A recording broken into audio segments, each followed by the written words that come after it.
है, परमेश्वर की तारीफ कर रहा है, लेकिन इससे परमेश्वर प्रसन्न हो गया, हमेशा खुश होता था।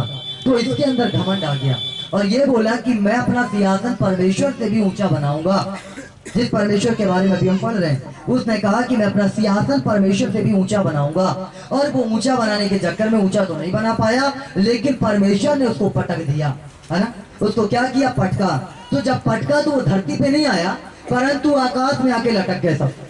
और उसके साथ एक जो शैतान, जो स्वर्गदूत गिराया गया, और वो शैतान बन गया, और उसके साथ कई स्वर्गदूत गिराए गए, और सबके सब दुष्ट आत्माएं बन गई, सबके सब गंदी बदरूहें बन गई। अब जब परमेश्वर ने मनुष्य को अपने स्वरूप, अपनी समानता में बनाया, अपनी आराधना करने के लिए, अपनी महिमा करने के लिए, अब देखिए उसी, है ना, जिस मनुष्य को परमेश्वर बनाया, उसी मनुष्य को अब शैतान भी क्या कर रहा है? अपने काम के लिए इस्तेमाल कर रहा है।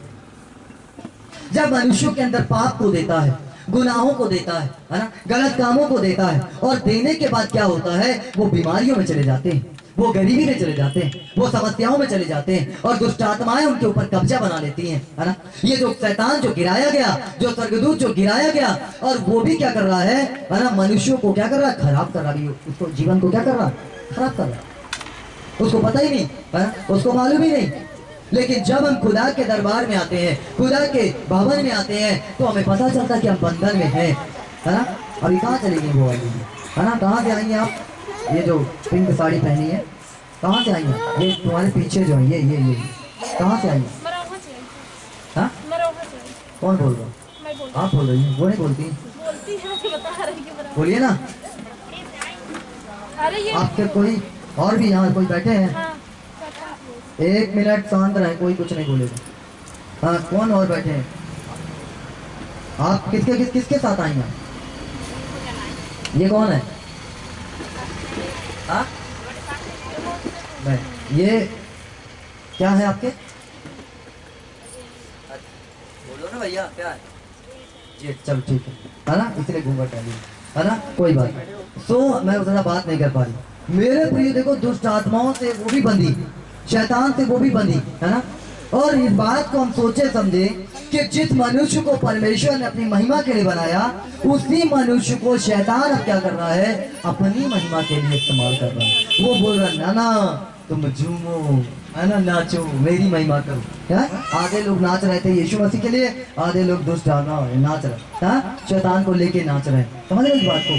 क्योंकि जो शैतान है वो शुरू से ही लगा हुआ है। ये लड़ाई आपकी नहीं है, ये युद्ध आपका नहीं है। अरे आपको तो परमेश्वर अपनी युद्ध के लिए खड़ा कर रहा है। हालेलुया। ये लड़ाई आपकी नहीं। हाँ, मेरी लड़ाई शैतान से, अरे आपकी नहीं है, आपकी लड़ाई नहीं है। लड़ाई है आपके बाप की, मतलब परमेश्वर की, उस खुदा की, वो शैतान के साथ। और आप जब उसके बच्चे हैं, जो बच्चे परमेश्वर के साथ उसकी औलाद बन जाते हैं, उनको परमेश्वर अपना फरसा बनाता है। हालेलुया। उनको परमेश्वर अपनी सेवकाई के लिए खड़ा करता है, उनको परमेश्वर अपने रूहों को बचाने के लिए खड़ा करता है, और उनको परमेश्वर इस्तेमाल करता है कि तुम काटो और छांटो। हालेलुया। इसलिए क्या कहता है, क्या करता है? पढ़िए पढ़िए, क्या लिखा हुआ है, पढ़िए जल्दी जल्दी पढ़िए, पढ़ने वाले ध्यान रखेंगे बाइबल में। फरसा और युद्ध के लिए हथियार, तू मेरा फरसा और युद्ध के लिए मेरा क्या है? हथियार ठहराया, हथियार ठहराया गया है। आगे पढ़िए। तेरे द्वारा मैं जाति जाति को, तेरे द्वारा मैं जाति जाति को भीतर भीतर करूंगा। भीतर भीतर करूंगा कहने का मतलब कि जब परमेश्वर तुम्हें चुनेगा, तो तुम्हारे द्वारा जाति जाति को क्या कर देगा? भीतर भीतर करेगा। मतलब कि उनको बचाएगा, उनको छुड़ाएगा, उनको गड्ढे में से निकालेगा, है ना। भीतर भीतर का मतलब ये नहीं उठाएगा, आधे को इधर फेंकेगा, आधे को इधर फेंकेगा, नहीं। जाति जाति को तितर बितर करने का मतलब क्या है? कि वो तुमको बचाएगा। हालेलुया। वो तुमको छुड़ाएगा, तुम्हारे जीवन को वो इस्तेमाल करेगा परमेश्वर। और आगे बढ़िए, क्या कहता है? और तेरे ही द्वारा राज्य राज्य को नष्ट करूंगा। और तेरे ही द्वारा राज्य राज्य को मैं क्या करूंगा? नष्ट करूंगा। परमेश्वर के लोगों के द्वारा ये काम हो गए नष्ट करने का मतलब कि मेरे प्रियो किसी को तबाह नहीं करेंगे, किसी को बर्बाद नहीं करेंगे, परंतु मेरे प्रियो जो शैतान के गढ़ हैं, जो दुष्ट आत्माओं का गढ़ है, जो शैतान जो गढ़ को बनाया है, उस गढ़ को क्या कर देगा? उस राज्य को शैतान के गिरा देगा। हालेलुया। इसलिए इफिसियों में क्या कहता है कि तुम्हारी लड़ाई लहू और मांस से नहीं है। लहू और मांस क्या होता है? क्या होता है लहू मांस? पता है लहू मांस क्या होता है? शरीर है ना, लहू और मांस है ना, ये जो अंदर ये के जो ब्लड है और ये मांस है। तुम्हारी लड़ाई लहू और मांस से नहीं, बाइबल बताती है कि हाँ मेरी लड़ाई मेरे पड़ोसी से है, हाँ? मेरी लड़ाई तो उससे है, मेरी लड़ाई उससे है। नहीं है, तुम्हारी लड़ाई किसी मनुष्य से नहीं है, किसी इंसान से नहीं है। तुम्हारी लड़ाई किससे है? इफिसियों 6 अध्याय के 10वें पद को निकाल के पढ़िए, कोई क्या कहता है?